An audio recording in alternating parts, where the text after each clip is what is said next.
강아지는 고양이와는 달리요, 사람과 소통할 때 강아지의 언어가 아닌 사람이 알아들 수 있도록 여러 가지 언어들을 적극적으로 우리에게 구사합니다. 하지만은요, 자신의 상태에 대한 부정적인 언어는 숨기고 잘 표현을 안 하게 됩니다. 그래서 우리가요, 강아지의 행동을 평소 잘 관찰하여 상태를 파악해야 할 때도 있습니다. 저는 수의사 윤쌤이고요. 오늘은요, 스트레스를 받거나 흥분하거나 혹은 불안할 때 보이는 생리적인 현상들 한번 알아보도록 하겠습니다. 제 채널의 구독자분들은요, 많은 강아지들의 행동 언어를 이미 알고 계시겠지만은요, 혹시 몰랐던 표현은 없는지 다시 한번 확인해보는 그런 시간을 가져도 좋을 듯 합니다. 놓쳐서는 안 되는 아주 중요한 표현들이거든요.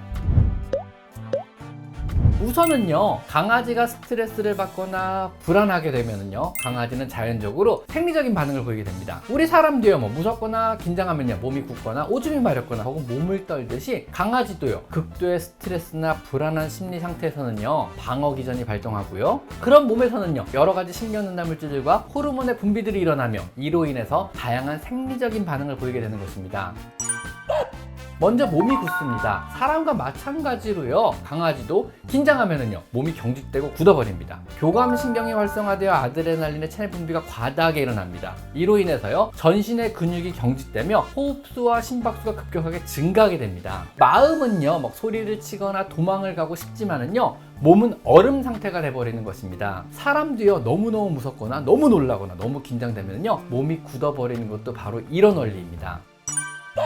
그리고 덜덜 떨기도 합니다. 추울 때만 몸을 떠는 것은 아닙니다. 우리 사람들과 마찬가지로요, 무서울 때도 혹은 심한 스트레스 상태에서도 몸을 덜덜 떨게 됩니다. 우리도요, 심한 분노나 흥분 상태에서는요, 혹은 불안한 상태에서는요, 손발을 덜덜 떨게 되잖아요. 강아지는요, 손발을 떠는 모습을 관찰하기 힘드니까 몸을 떠는 것으로 상태를 파악해야만 하는 겁니다. 강아지가 덜덜 떨고 있다면요, 단지 춥다고만 생각하지 마시고요, 극도의 스트레스 상태나 혹은 불안감을 느끼고 있는 건 아닌지 생각해 보셔야 합니다.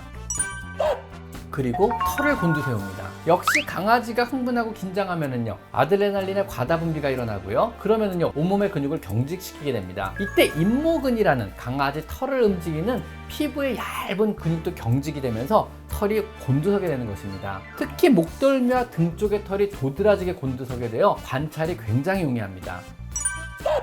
그리고 발자국이 생기기 시작합니다. 불안하거나 스트레스를 받으면요, 강아지는 땀을 흘리게 됩니다. 하지만 강아지는요, 땀을 흘리는 한선이 발바닥과 코에만 존재합니다. 그래서 강아지가 긴장하면요, 코에 땀방울이 맺히기 시작하고 발바닥에서 땀을 흘리기 때문에 걸을 때 땀에 의해서 발자국이 생기게 되는 겁니다. 또한 긴장하면 비듬이 날리기 시작합니다. 병원만 오면은요, 안 보이던 비듬이 보이고 털이 많이 날리기 시작하는 강아지가 많지 않은가요? 역시 스트레스로 인해 교감신경 자극을 받게 되고요, 피부의 긴장과 수축으로 각질이 일어나며 날리게 되는 것입니다. 털 역시요, 피부 표면의 근육의 긴장과 수축은요, 죽은 털을 한 번에 대량으로 날려서 떨어뜨리게 되는 겁니다. 그래서 털이 많이 날리는 거죠. 또한 스트레스 상황에서는요, 강아지는 신체의 스트레스 호르몬인 코티솔 분비를 시작합니다. 코티솔은요, 피부 세포에 영향을 주어서 털의 성장과 유지에 관여하는 이런 호르몬 중에 하나입니다. 불안한 개들은요, 코티솔의 분비가 증가하고요, 과도한 코티솔의 분비는요, 털의 성장 주기를 방해하게 되고요, 털이 빨리 떨어지게 하기도 합니다. 그리고 불안한 강아지는요, 자신을 보호하기 위해 긴장 상태에 있을 수 있습니다. 이 상태에서는요, 혈액은 체내 중심부로 모이게 되고 피부 주변의 혈액 공급량은 감소하게 됩니다. 이로 인해서요, 피부 주변에 털의 산소와 영양분이 충분히 공급되지 않아 털이 약해지고 더 많이 빠지고 더 많이 날리게 되는 것입니다. 그리고 긴장하면 침을 흘리기 시작합니다. 역시 긴장하면요, 아드레날린의 분비가 이루어지고요, 이로 인해 호흡이 얕고 빨라지고요, 또 혈압 역시 높아지게 됩니다. 그럼 체온이 올라가게 되고요, 올라간 체온을 낮추기 위해서요, 입을 벌리고 헐떡거리며 숨을 쉬게 됩니다. 이 과정에서요, 침을 과도하게 흘리기도 합니다.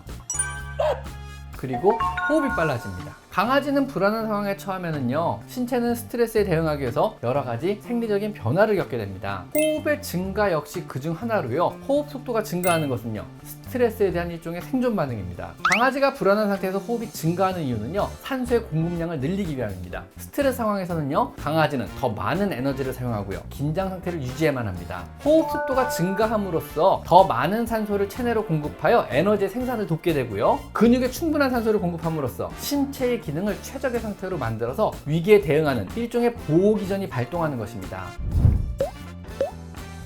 이런 다양한 불안한 환경에서의 생리적인 반응들은요, 강아지의 신체에서 스트레스와 불안이 증가할 때 나타나는 자연스러운 반응들입니다. 우리는 강아지의 보호자로서 불안한 강아지를 돌보는데 이러한 반응을 주의 깊게 살펴보고요, 또 강아지가 항시 편안한 환경에 있을 수 있도록 도와주는 것이 굉장히 중요합니다. 오늘은요, 강아지가 스트레스나 불안한 상황에서 보이는 다양한 생리적인 반응을 한번 이야기해 봤습니다. 오늘은 여기까지 강아지 상담소였습니다. 감사합니다.